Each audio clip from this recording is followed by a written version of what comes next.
കൊല്ലം മടത്തറയിൽ pickup വാഹനം ഇടിച്ച് bike യാത്രികൻ മരിച്ച അപകടത്തിന്റെ ദൃശ്യങ്ങൾ പുറത്തുവന്നു. ഇന്നലെയാണ് ചുഴിയഞ്ചേരി സ്വദേശി അനിൽകുമാർ അപകടത്തിൽ മരിച്ചത്. റോഡിൽ തെന്നി നിയന്ത്രണം വിട്ട പിക്കപ്പ് ബൈക്കിൽ ഇടിച്ചാണ് ഈ അപകടം സംഭവിച്ചത്.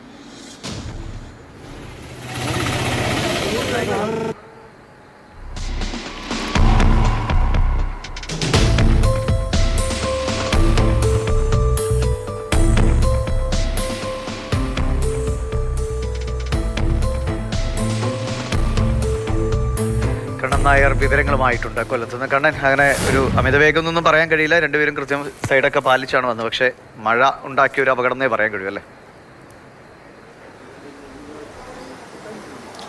മഴയുണ്ടാക്കിയത് മാത്രമല്ല, റോഡിൻ്റെ അശാസ്ത്രീയമായിട്ടുള്ള നിർമ്മാണം കൂടിയാണ് ഇത്തരത്തിൽ ജീവൻ എടുക്കുന്ന ഒരവസ്ഥയിലേക്ക് കാര്യങ്ങൾ പോയത്. അനിൽകുമാർ ബൈക്കിൽ വരികയായിരുന്നു. തമിഴ്നാട് രജിസ്ട്രേഷനിലുള്ള വണ്ടി തെങ്കാശി ഭാഗത്തേക്ക് പോവുകയായിരുന്നു. ആ വാഹനത്തിലേക്ക് അനിൽകുമാറിൻ്റെ ബൈക്ക് ഇടിക്കുന്നു. ആ തെങ്കാശി ഭാഗത്തേക്ക് പോയ പിക്കപ്പ് വാൻ നിയന്ത്രണം വിട്ട് അത് തെന്നി മാറുകയാണ്. ആ ദൃശ്യങ്ങളിൽ നമുക്ക് കാണാൻ സാധിക്കും.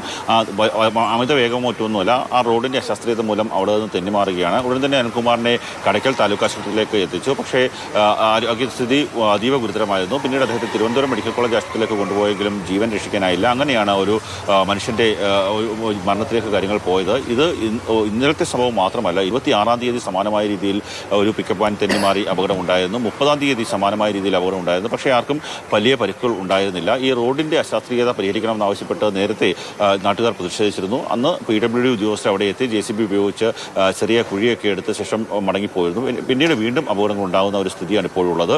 ഇന്നലെയും ജനങ്ങൾ അവിടെ ഉപരോധം അടക്കമുള്ള കാര്യങ്ങൾ നടത്തി. എന്നാൽ ഇതുവരെ ആ പ്രശ്നം പരിഹരിക്കാനുള്ള നടപടി ഉണ്ടായിട്ടില്ല.